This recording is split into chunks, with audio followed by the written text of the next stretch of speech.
wabarakatuh. Perkenalkan, nama saya Nisa Nur Aziza, saya dari kelas 6I.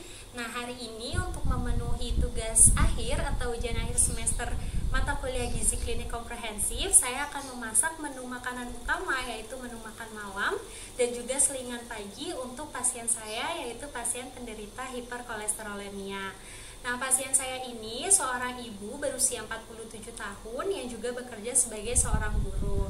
Pasien memiliki status gizi lebih dan juga untuk hiperkolesterolemianya pasien sudah menderita selama 3 tahun. Tetapi 1 tahun belakangan ini pasien juga mengalami komplikasi penyakit, yaitu penyakit reumatik. Selain itu, pasien juga memiliki riwayat penyakit terdahulu yang masih pasien derita sampai dengan sekarang, yaitu penyakit MA.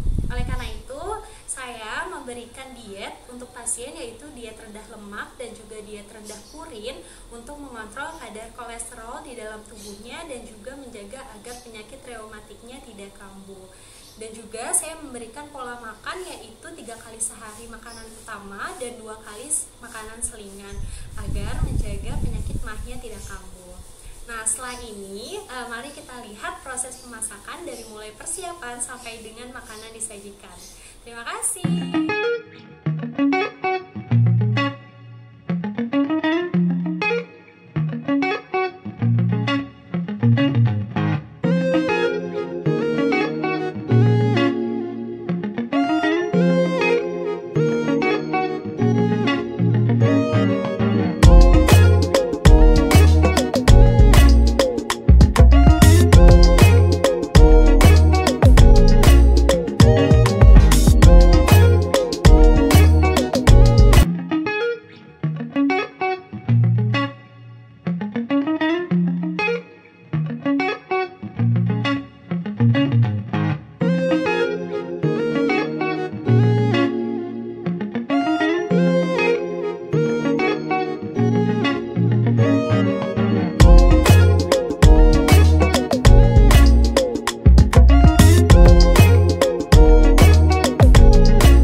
akan mempresentasikan hasil masakan saya yang telah saya masak dan saya sajikan. Pertama-tama, menu masakan ini saya buat untuk pasien dengan status gizi lebih dan juga penderita hiperkolesterolemia dengan komplikasi penyakit reumatik dan MA. Untuk prinsip dietnya sendiri, saya menggunakan prinsip diet rendah lemak dan juga rendah purin. Kenapa demikian? Karena saya menggunakan diet rendah lemak karena pasien menderita hiperkolesterolemia, yang mana hal ini disebabkan oleh terlalu banyaknya konsumsi lemak jenuh. Sedangkan untuk rendah purin saya berikan karena pasien mengalami komplikasi dengan penyakit reumatik, di mana pasien reumatik tidak dianjurkan untuk konsumsi makanan yang tinggi purin. Nah, sekarang kita akan melihat makanan yang telah saya masak. Yang pertama, di sini ada nasi putih sebagai sumber karbohidrat. Lalu di sini ada ikan kembung sayur kuning sebagai sumber protein hewani. Lalu di sini ada sayuran, yaitu sayur sawi putih dan juga wortel. Di sini ada sumber protein nabati, yaitu tahu. Lalu di sini ada buah-buahan, yaitu buah semangka. Dan yang terakhir, saya juga membuat puding buah mangga untuk salingan pagi. Nah, di dalam makanan yang saya buat ini, pertama di dalam menu makan malam, yaitu nasi, ikan kembung, pepes tahu, sayuran, dan juga buah, terdapat 327,1 kilokalori, lalu 17 gram protein, 8,5 gram lemak, 48,3 gram karbohidrat, dan 3,3 gram serat. Dan untuk selingan paginya, yaitu puding buah mangga dan susu, terdapat 228,3 kilokalori, lalu 50,2 gram protein, 6,1 lemak, dan 40,8 gram karbohidrat, serta 1,4 gram serat. Nah, untuk makan malamnya sendiri memenuhi kebutuhan, yaitu sebesar 20,5% dari total kebutuhan energi dalam satu hari. Sedangkan untuk selingannya ini memenuhi kebutuhan sebesar 14,3% dari total kebutuhan energi dalam sekarang. Saya akan menjelaskan alasan mengapa saya memilih menu seperti yang sudah saya masak sekarang. Yang pertama, untuk nasi putih atau sumber karbohidrat, saya pilih karena saya sesuaikan dengan kebiasaan makan pasien. Pasien terbiasa mengkonsumsi nasi putih sebagai sumber karbohidratnya di rumah. Lalu yang kedua, ada ikan kembung sayur kuning. Saya memilih ikan kembung karena ikan kembung kaya akan omega 3 dan lemak tidak jenuh yang baik bagi penderita hiperkolesterolemia. Lalu untuk tahu sendiri, tahu merupakan makanan rendah kalori dan juga tahu kaya akan isoflavon, yang mana isoflavon ini berguna untuk membantu mengontrol kadar kolesterol di dalam tubuh. Lalu untuk sayur-sayuran, di sini saya menggunakan sawi putih dan juga wortel. Mengapa? Karena saya menghindari sayuran-sayuran hijau yang tinggi akan kandungan purin, karena pasien saya memiliki penyakit komplikasi, yaitu penyakit reumatik. Nah, untuk salingan dan juga buah, saya memilih buah-buahan yang kaya akan serat. Kenapa demikian? Karena pasien saya membutuhkan serat untuk tubuhnya, di mana serat ini sangat bagus untuk penderita kolesterol. Di dalam usus halus, jika terdapat banyak serat, serat akan menjerat lemak yang tidak baik, lalu akan dibuang bersama feses dan akan mengurangi kadar kolesterol di dalam. Nah, di menu yang saya masak, saya juga memperhatikan keragaman makanan di dalamnya, karena pasien saya membutuhkan keberagaman makanan agar mendapatkan zat gizi bermacam-macam dari berbagai macam makanan. Yang pertama, ada dari sumber karbohidrat, lalu dari sumber protein, ada protein hewani dan protein nabati, lalu ada sayur-sayuran dan ada buah-buahan, lalu ada juga susu. Nah, hal ini sejalan dengan ayat Al-Quran dalam surat Al-Baqarah ayat 61, di mana di dalam ayat tersebut Allah telah menciptakan berbagai macam makanan untuk dinikmati oleh manusia. Hal ini juga sejalan dalam konsep gizi, di mana tidak ada satu makanan pun yang memiliki kadar zat gizi itu lengkap. Dan juga saya memperhatikan standar porsi dan juga jumlah makanan yang telah disesuaikan dengan kebutuhan pasien.